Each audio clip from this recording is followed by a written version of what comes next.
Man, this is one of those times where I could not be more glad to no longer live in Florida. Born and raised in Florida, so glad to be gone. For a little background here, I feel this is some important backstory for me so that you know why I might be a little more lighthearted about this topic than I would normally be about a tragic situation like this. Because I've been a victim of this before. Obviously, growing up in Florida, you very often have your power knocked out or have some damage done to your home when hurricanes come by. But when I was 16, a tropical storm, actually, not even a hurricane, but a powerful tropical storm came up the west coast of Florida and hit my neighborhood, which was on the water.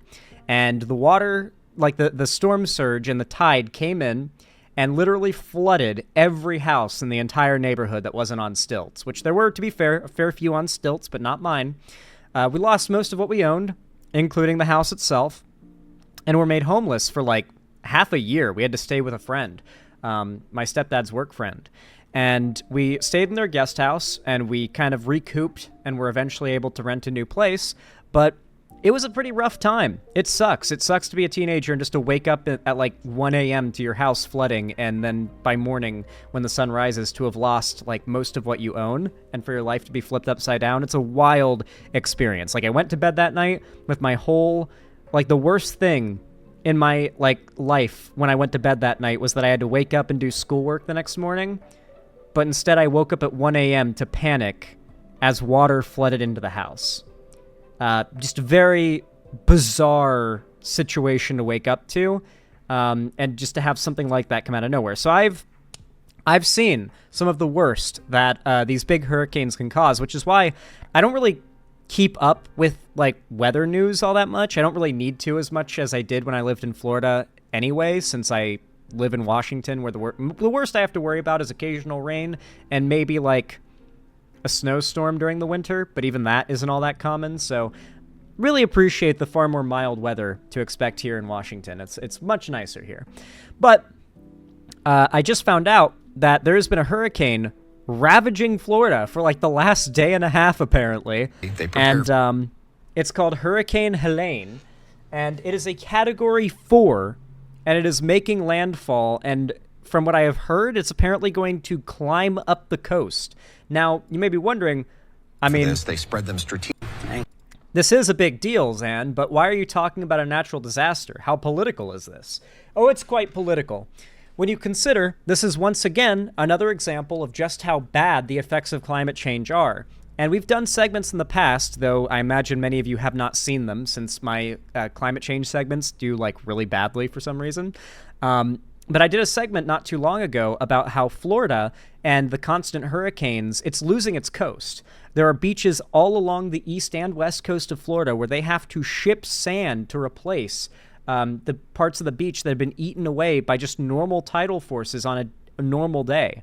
As these berms and hills get eroded away, and state workers are not fast enough to protect these properties, these storm surges, massive flood water and rain and wind are getting to be a bigger and bigger problem. The flooding is really the big issue, and we talk about how one day Florida is going to be underwater like it's going to be a slow process, but in reality, it's going to be a general on average rise of sea levels with a constant increase in hurricanes like this that are going to pelt the state several times a year. This is just the first big hurricane of this hurricane season. Hurricane season just started, and this is well, not just started, but we're still in the beginning of hurricane season. This isn't winding down until like a little into next year, like towards the midway through the summer. The hurricanes are going to keep coming strong. And as the coast gets eroded away, as areas flood and infrastructure stops being capable of preventing damage, I don't know how it's going to go. Florida, at least the coast of Florida, could very well end up basically a disaster movie within the next few years if we don't start reversing course very heavily. Let's catch up with the story. We're here in the real-time crime center with the Bradenton Police Department, and this is a tool that they use to monitor incidents throughout the city. And tonight, there will be officers on the streets and also here watching for impacts from Hurricane Helene. Officers are able to pull up cameras throughout the city here, like on the Riverwalk and other areas of Bradenton, and monitor to see what's happening, including flooding, downed trees, and they're able to alert officers on the ground to let them know of situations that they may need to go help with or just for them to be aware of. Technology has afforded us the opportunity to put a lot of what's happening out here on camera, on video feed. We have a multitude of cameras throughout the city. Dude, I need to show you how crazy the wind can get with a hurricane. The Weather Channel is now... Weather Channel responds to claims reporter was faking coverage of Hurricane Florence. What? This seems to be related? Responding to reports that one of their reporters was essentially faking it during his coverage of Hurricane Florence. Probably seen the video on Facebook as that reporter struggles to keep his balance. Okay, picking it up here in Wilmington, North Carolina, right at the Intracoastal, and we're in one of these bands. So that's Mike Seidel in Wilmington, North Carolina. No, that's real. That's real. I've been in wind that heavy before in hurricanes, and that's actually what you do. You kind of hit like a squat crab like walk to a degree where you're constantly adjusting your balance because the wind is whipping. It's not just that it's a hard wind in one direction you have to like brace yourself against. The wind is whipping like to and fro at ridiculous speeds and changing the speed and direction like constantly when you're in this hurricane wind. So at one moment you're getting pushed from like this side and the next second you're getting pushed from this side. So you have to like get a little squat to get a good balance and constantly readjust like what direction you're bracing against because the wind is whipping around literally and at ridiculous speeds. But this isn't even what I was looking for. I'm talking about the videos where the wind is like pushing in one direction and people lean into it and let the wind hold them up. Let me see if I can find it. This is like a viral video back in the day.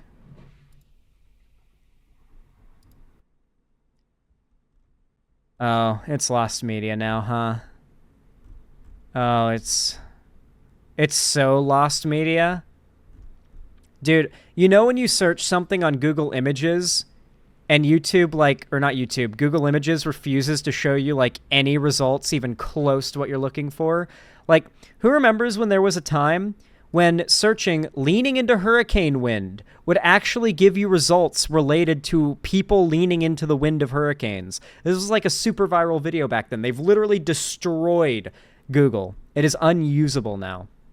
Mind you, this isn't even like a theory or whatever. I've done a whole segment about the op-ed, the expose that was done on Google, and how they purposefully hacked their algorithm to make it worse in order to keep you engaged with their search engine. So, like, they made it harder to find what you're looking for, so you have to keep searching and searching and searching and rewording your search over and over again so you can finally find what you're looking for, and the longer you scroll, the more things you're seeing that are paid sponsored links and stuff. Like, those, everything you see that's got, like, a little ad symbol next to it, those little ad recommendations, every one you scroll past, Google's making more money, so why wouldn't Google make their search engine worse? Anyway, getting back on topic, this is actually a really good video by the Weather Channel called The Dangers of Flash Flooding. This video was viral a couple years ago because of how ridiculously high budget it is for a weather channel, and also how good of a job it does of depicting how insane flash flooding can be. This is how I lost my home in Florida when I was a kid, and this is really what's going to be the most devastating factor with this hurricane, and most of them, generally. Obviously, the wind is a big problem too, but it's this flooding that causes inescapable and massive damage. And get a look at how bad it can get.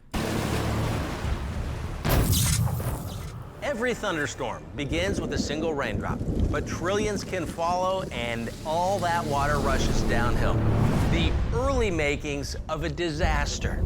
And it doesn't need to be raining where you are. A street like this in a valley can funnel the water, creating a dangerous setup for a flash flood. Heavy rainfall is the main ingredient in flash flooding. Other factors include building in a flood zone, improper drainage, and ground that's just too wet and can't absorb any more water. And this happens Florida. fast. Now look at the street. The water is business to business here, wall to wall. Whoa, what's this guy doing?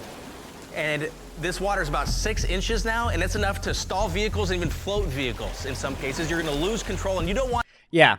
6 inches of rain is so easy, and you can see where, like, the rain stops around him. They do this cool, like, effect where it's like the water can't touch him. Once it's this high, it goes past your exhaust pipe on your car, unless you've got, like, a truck that's got a higher up exhaust pipe. Once, like, we tried to escape our house and get out of the hurricane during the night, went out into the driveway, like, waded out into the driveway, I should say, saw that the exhaust pipe on the car was underwater, and it was like, well... Nope, we're not going anywhere. We're stuck. Want to be this guy.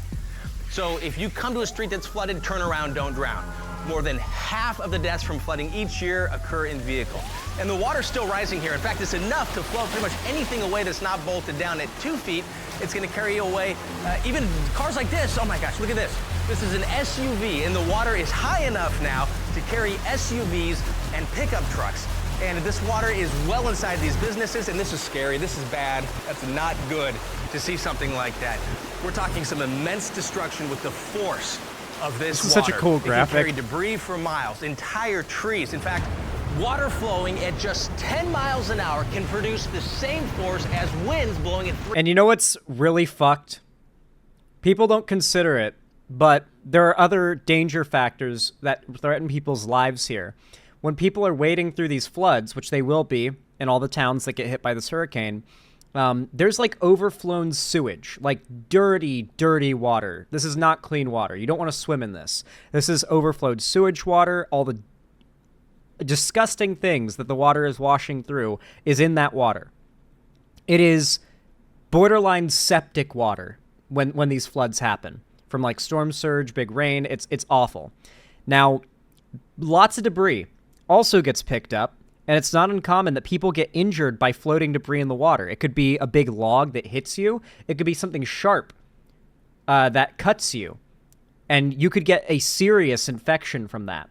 Some needles, like old needles, used needles, will absolutely just float down the stream and poke into whoever they run into.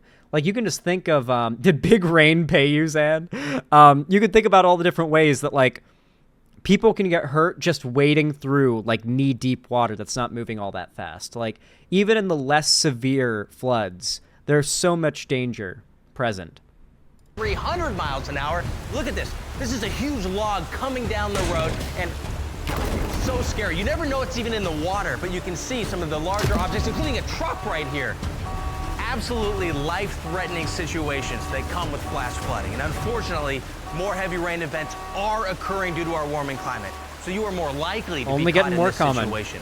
If you ever do get stuck in a flash flood, try to stay calm. Get as high as possible and make yourself visible while you wait for first responders. Heavy rain events are predicted to be 40% more common for parts of the country within this century. Just as quickly as the water came up, it goes down, leaving behind a muddy mess of debris and dangers like sharp objects, hazardous waste, also a big concern, and down power lines. So follow the forecast. Wet. And remember, when a road is flooded, always, always turn around. Holy shit, I want to play this game. This looks raw. It looks like something out of, like, Walking Dead Saints and Sinners. The graphics look like VR graphics and stuff. It's wild. Anyway, yeah, Fallout? Oh my god, is this Fallout game leaked? New Fallout game? No. In all seriousness, though, God, these big disasters are only getting more common due to our warming climate. Climate change is making the cold colder, the heat hotter, and the rain rainier, and it's just getting more extreme across the board. There are countless ways that climate change is going to affect us. I mean, literally countless. Like, I could not go down the list now off the top of my head without missing a billion different ways in which we'll be harmed by climate change. I mean, hell, just the impact it'll have on animal life. I mean, we eat animals for a lot of our food and diet, so that's a big factor right there. Anyway, this is why it's so important. Well, I mean, one of the reasons why it's so important to keep Trump out of office. The Republicans not only claim not to believe in climate change, but actively believe any measures taken to prevent climate change from getting worse needs to be fought tooth and nail. If Trump wins, he promises on day one to undo all the progress Biden and Harris made during their time as president and vice president. If you don't know, Biden signed an executive order, I believe, that mandates the coal industry to end and for the companies in it to switch to other business, ideally green energy, by the year 2030. It might be 2035, actually, which is not as soon as we would like, but it is as soon as is feasibly possible. And we've gone from no progress realistically being made to a line of candidates, in the case of Biden and Harris, that actively run on climate change being a serious issue and actually do things about it when they're in office. Bank of America and a few other banks have supported nuclear recently. Yeah, nuclear is just better. We should be using green energy and nuclear energy primarily. Yeah, fully. Climate experts fear Donald Trump will follow a blueprint created by his allies to gut the National Oceanic and Atmospheric Administration, disbanding its work on climate science and tailoring its operations to business interests. That would not surprise me at all. Yeah, I genuinely think we will see an unleashed Trump if he gets elected. Like, fully unleashed. No reason to make himself look more reasonable than he is. Just completely mask dropped. No worries once he gets elected. It's a scary thought. It's a very scary thought. Anyway, if you enjoyed this segment or thought it was entertaining or you learned anything, consider dropping a like. It really does help a lot. Every thumbs up pushes my content out in the algorithm to more people and helps me to be discovered by new viewers, and it means a lot to me, every single one of you who does that.